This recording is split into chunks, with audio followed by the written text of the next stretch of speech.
Initially, I wasn't that excited about Lima. Before I went, I viewed it as a means to an end. A place to fly into and out of along the way so that I could get to the places I really wanted to go. I thought it would be overcast, polluted, and ugly. I expected trash on the sides of the roads. It especially didn't help that Peru ran an anti-trash ad campaign by attaching cameras to vultures as they flew over trash piles. I knew Lima didn't have a historical core with balconies overlooking narrow cobblestone streets. I'm not really that excited about modern buildings, brown boxes with no unifying theme.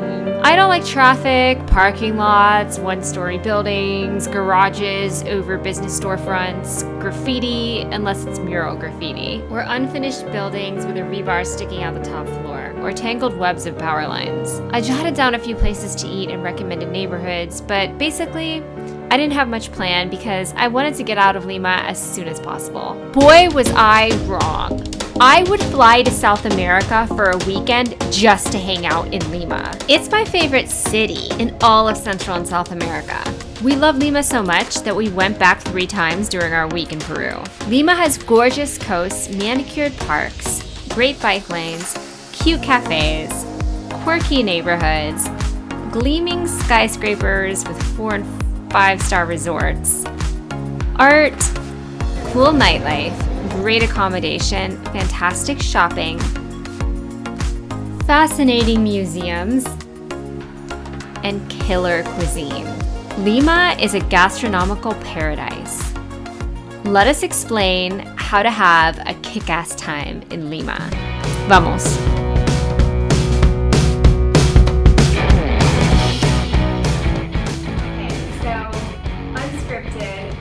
Impressions of Peru. It's our first 24 hours in the country. We arrived last night around midnight at our Air BnB. Chris, what do you think of Peru's capital so far? You saw more than me. I mean, it's definitely an experience. I'm having fun checking everything out, but I wouldn't say it's beautiful in an interesting way. In a different kind of eclectic way. Around every corner there's something really interesting to look at, something different. But it doesn't seem like a monarchy planned it around us, a royal palace and central plaza. It's just sort of developed over time in this hodgepodge way. And we're staying in the Barranco neighborhood, which is a really wealthy neighborhood outside of the historical city center of Lima. I mean, Lima doesn't really have a historical city center so much, would you say? No, I mean, not at all. I mean, they just had the one center part, but that was Plaza de Armas, yeah.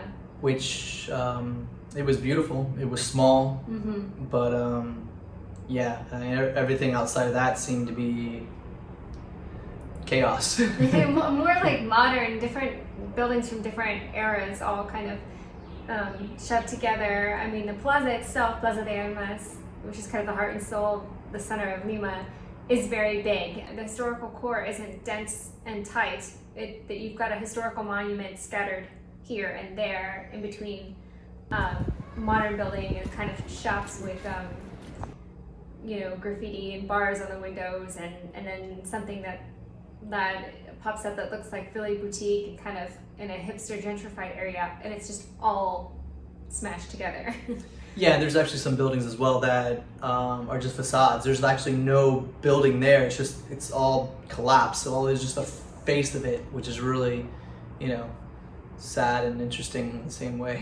Usually it's beautiful in its own way. Like if you like urban decay, there are kind of historical buildings that are crumbling, and then there are some that are very well preserved.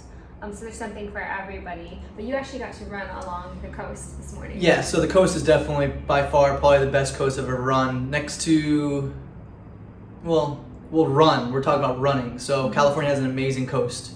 But this coast is absolutely stunning the whole way. I mean, it's got huge drops. That drops. And then you have mountains in the background, and you can run for a very long time. Actually, I ran and jumped in a race, just was running. I didn't actually jump in and run in the race, but I was doing the same direction.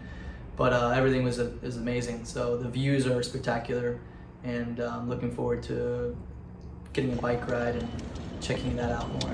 Seeing Miraflores tomorrow, maybe biking along the coast. We had a brunch in a little secret garden cafe in the Barranco district, and then we went to Plaza de Armas, and we went into the San Francisco convent and Cloisters. They have a library. We had about a 45-minute tour. That was really amazing and unexpected and very affordable. It was only 15 solares per person. Then we wandered around and accidentally wandered into a petting zoo in the middle of a park that seemed to be kind of straddling between the city and a highway, overlooking what looked like to be a favela that was very colorful, coming out of these rocky mountains that were absolutely not green at all. They sort of looked like giant dirt mounds. It's a really interesting area. It seemed to have train tracks too. So there's a little long strip, it was kind of just an oasis with a big cage for birds that they might have been rehabilitating, and we saw what we think are llamas. We don't know the difference between llamas and alpacas. Yeah. And goats and all sorts of birds, maybe guinea fowl and peacocks and pigeons and these other types of birds that look like sparrows, but they aren't. And we got to feed and pet them. That was kind of a pleasant surprise. Yeah. We had no idea. Yeah, so our taxi driver was actually our Uber driver, because Uber is the safest form of moving around here, because the taxis actually, we were told that if you give them, like, say 20 the currency here, and they were supposed to give you change back, they can give you fake currency back. So he said be aware of that. If you take a taxi, make sure you have the exact amount of money when you pay them. But we've avoided, actually tried negotiating and finding the price, but the guy only wanted cash, and I didn't carry cash with me at all. So yeah, Chris tried to negotiate. His price was fair.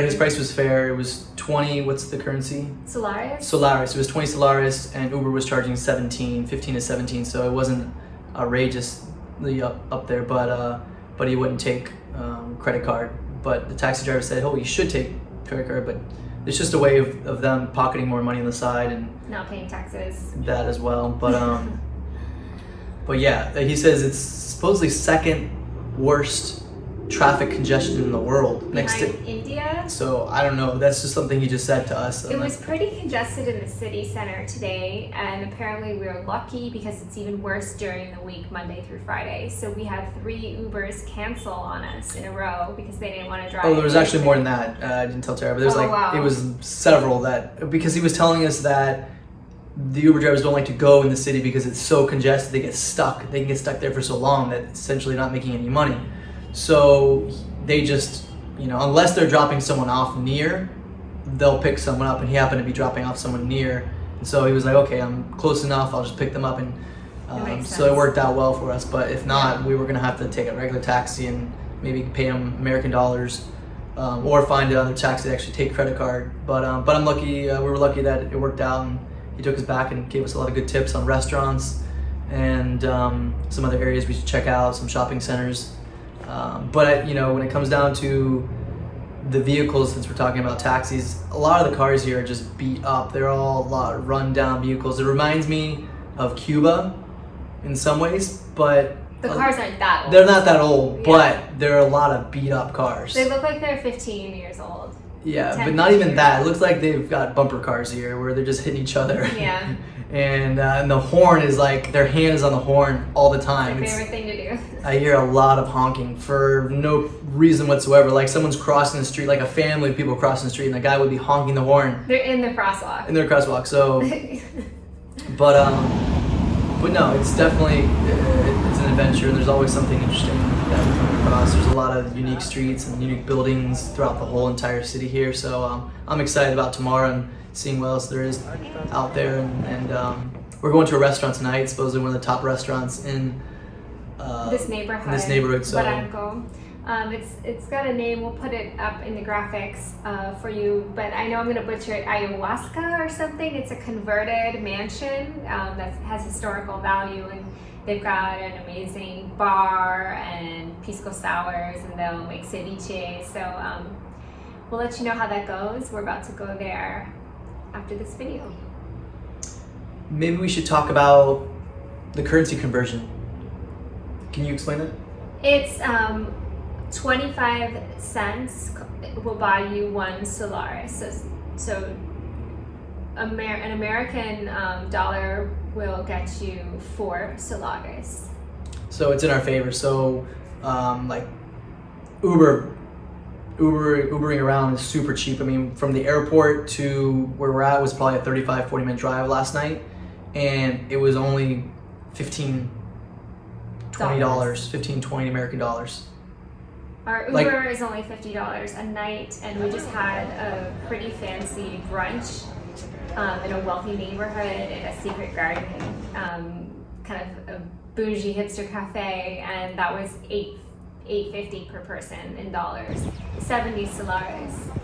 And these are like high quality shakes that you would pay probably $10 by itself. Freshly squeezed orange juice or passion fruit blended together. They have a kind of smoothie type shakes or acai bowls or acai. Just a lot of really healthy food and fresh fruit for a reasonable price. What I find interesting through my journey this morning was that I see a lot of efforts to recycle or reuse. I actually see the workers dumping trash cans out and taking out the plastic and separating it. And even there was a few homeless people. I haven't seen that many, and I've seen more homeless people in America than I do when I travel, which is surprising me all the time. But everybody's hustling. Yeah, everyone's hustling and working here. There's very few beggars. If they're begging, they're playing an instrument. They're creating some type of. They're not really asking for money. They're selling something, some handmade craft or some item that they've purchased and reselling. Which is amazing. I enjoy that when I'd rather purchase something from someone than just give it to them. You bought butterflies. Yeah, I have a butterflies today from a gentleman that which is cool. I'm gonna show a video on that. It's just these things you wind up and you put in a book and you open up and a butterfly flies out, which is really neat. But yeah.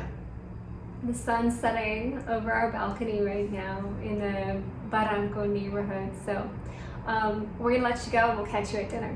Later.